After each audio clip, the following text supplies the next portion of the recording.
नमस्ते बच्चों, मैं हूँ आपकी दोस्त सारिका।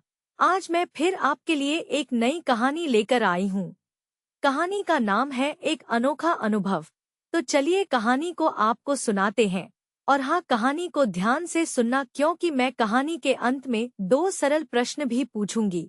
जो बच्चा उनका उत्तर देगा वो होशियार माना जाएगा। तो आइए कहानी शुरू करते हैं। यह सर्दी की ठंडी रात थी। तेज हवा चल रही थी। राजू और मोहन बहुत दिनों बाद मिले थे। वे बातें कर रहे थे। उन्हें समय का पता ही नहीं चला। जल्दी ही रात के 10 बजने वाले थे। राजू और मोहन ने सोचा कि अब घर जाना चाहिए। उन्होंने एक ऑटो रिक्शा लेने का फैसला किया। तभी क्या हुआ? अचानक बारिश शुरू हो गई।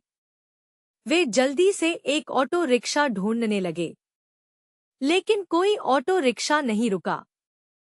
तभी एक ऑटो रिक्शा रुका।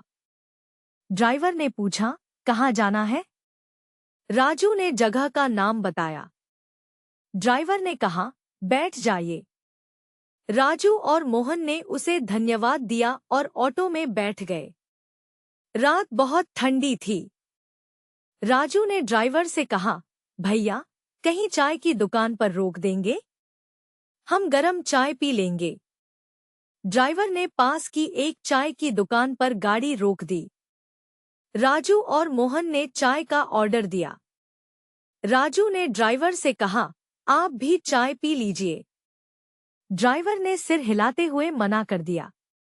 मोहन ने पूछा, क्या आप इस दुकान की चाय नहीं पीते?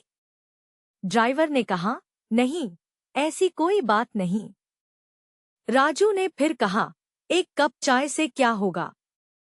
पी लीजिए। ड्राइवर मुस्कुराया और बोला, नहीं, धन्यवाद। मोहन ने पूछा, क्या आप बाहर का कुछ नहीं खाते पीते? ड्राइवर ने कहा, नहीं, ऐसा कुछ नहीं है। राजू और मोहन चुप हो गए। उन्होंने ड्राइवर को और नहीं कहा। कुछ देर बाद वे अपने घर पहुंच गए।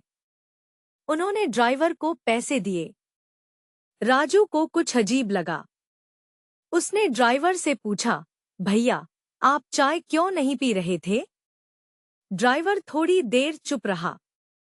फिर बोला, साहब, आज दोपहर मेरे बेटे का एक्सीडेंट में निधन हो गया। मेरे पास उसके अंतिम संस्कार के लिए पैसे नहीं हैं। राजू और मोहन सुनकर हैरान रह गए। ड्राइवर ने आगे कहा, मैंने कसम खाई है कि जब तक उसके अंतिम संस्कार के पैसे नहीं कमा लेता, मैं पानी भी नहीं पीऊंगा। राजू और मोहन की आंखों में आंसू आ गए। उन्होंने ड्राइवर को पैसे देने की कोशिश की। ड्राइवर ने विनम्रता से मना कर दिया। वह बोला, धन्यवाद साहब, 2-3 और सवारी मिल जाएंगी तो पैसे पूरे हो जाएंगे। ड्राइवर ने उन्हें धन्यवाद कहा और चला गया। राजू और मोहन उसके साहस और ईमानदारी से बहुत प्रभावित हुए। कहानी से क्या सीख मिलती है? हमें दूसरों के दुख को समझने और उनकी मदद करने का प्रयास करना चाहिए। कठिन परिस्थितियों में भी ईमानदारी और साहस बनाए रखना चाहिए। अब आपके लिए 2 सवाल। सवाल 1, राजू और मोहन ने ड्राइवर से क्या पूछा? सवाल 2, कहानी से हमें क्या सीख मिलती है? जो बच्चा इन दोनों सवालों का जवाब देगा, वह बहुत होशियार बच्चा माना जाएगा। चलो, अब सोचो और जवाब दो।